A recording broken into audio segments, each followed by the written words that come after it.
Hello, my name's Jed. I'm representing a late Roman soldier from the 4th century AD, specifically from around about midway in that century. I'm representing part of the Roman field army from a unit called the Batavi.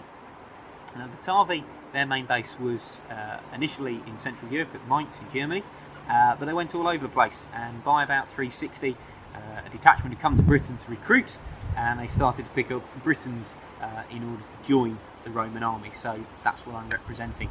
A little bit about what I'm wearing. First of all, I've got my boots on, my fell boots. These are a copy of ones that have been found at Vindelander on Hadrian's Wall. Woolen socks, keep the feet nice and warm, if not dry. I have leg wraps. These give me a little bit of extra protection on the lower leg, but are really useful when marching about. They support my calf and ankle. My trousers, my feminale, to keep me nice and warm, and then my tunic. We think of Romans generally wearing red. This may have been true for some troops, and also maybe if you were guarding the emperor or something like that.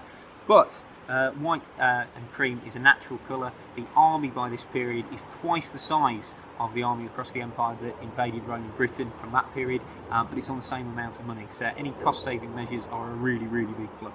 I'm wearing a hat as well on the top of my head. This is called a pileus.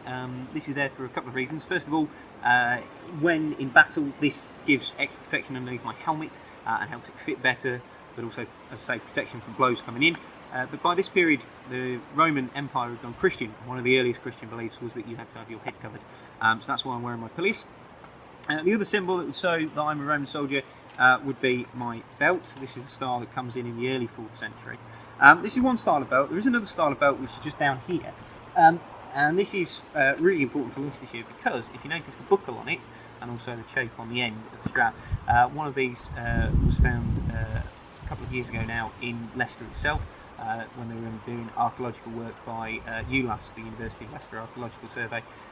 So we know that the Romans in Leicester were wearing this all that time ago. So let's have a quick look at some of the weapons of the late Roman army. We'll start off with throwy things first of all. So the thing we'll start off with are these. These are called plumbata.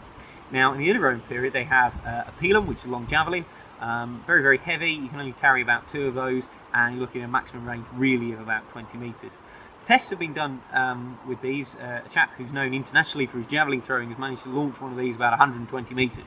And the ends of these are particularly vicious. If you look at this one here, you'll see the barbed head. When you're fighting at this period of time, you're in a group of 8, a conturbernum or a familia, and you're not fighting side to side, you're fighting in a file.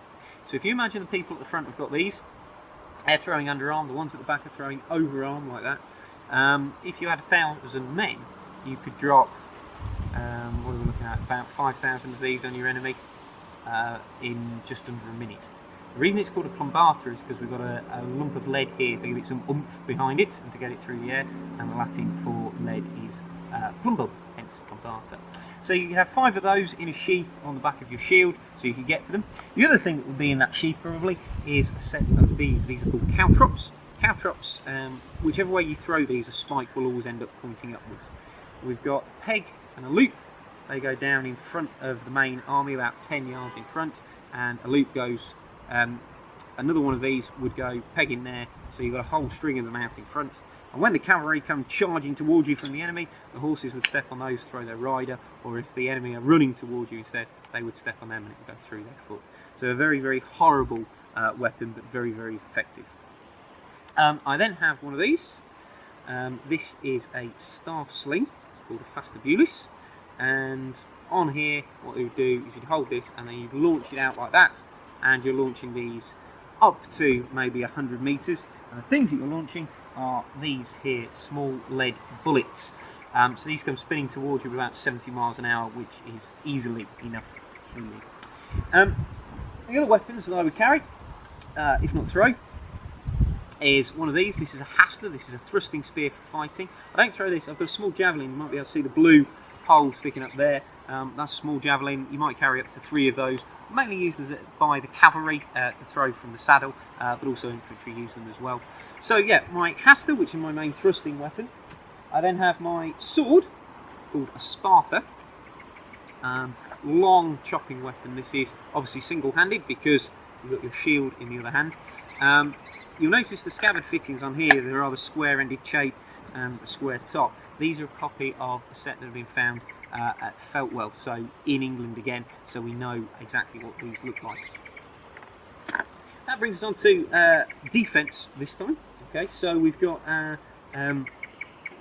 Squarmata, which is scale armour down here, and we've also got chainmail as well. Both are being used at the same time, and you would see these in both units, depending on what you've got given. And underneath that, you would have padding, just like my hat on my head, to help absorb blows and help things fit a little bit better. I'm going to start getting dressed for this. The helmets, we've got two different types of helmets this time. We've got this little one here on the stump. This is known as an Interkisa style helmet. Interkisa is actually placed in Hungary, but it was the most common helmet that's been found across the empire. There are variants of them from places like Mainz, but this one is in the Interkisa style. The larger one down here, this is known as the Burr helmet. Burr is in England. This one is probably a cavalry helmet rather than an infantry helmet. The only difference being it's believed that there'll be a small hole here for infantry so they can hear a bit better. Cavalry, much more protected around here. But in other respects, it's exactly the same. So these were sometimes used by those in the front line of fighting because obviously they needed greater protection. A little Interkisa up here. If we just have a look at that, this is made up in several parts and riveted with a ridge down the middle. These parts here are just held on with leather. Very, very cheap design, but nevertheless very, very effective. So let's wriggle into some chainmail. This is riveted to give it extra protection. Very effective at cuts and things like that, but you might notice on the ground there is a bow. Now, bows obviously were used by the Romans and by their enemies, and certain arrowheads would be able to penetrate through this. This is a recurve style bow.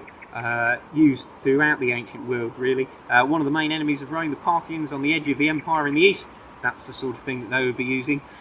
One thing that it would probably stop through cuts wise is axes.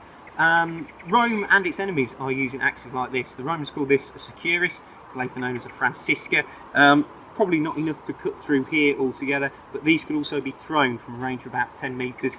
Very good for breaking into shields, if not breaking them completely. But yes, a very, very vicious bit of weapon, especially for the lower part of the body where there's less protection. Some Roman soldiers were wearing greaves by this point in time, but again, it's not for every single soldier. So I'm going to put my Interkisa helmet on, like this. I say this goes on over the pileus, gives you that extra little bit of protection. To help take the weight off my shoulders of the mail, what I would have is obviously my belt around there, so I'm going to put that on. Let's put the sword over, like that, and then to stop that from flapping about, I'm going to put the belt over the top of that, so it holds it against my body, nicely down there. Round we go, and now the weight's gone onto my hip, so it's easier to fight with in battle. And then my shield, which is made out of wood, iron boss in the centre, and an edged rawhide makes it nice and strong. You'll notice this one got a red dog on there. That's a hunting dog. Britain was known for lots of things, one of which was exporting hunting dogs across the empire. So in battle, you're there, ready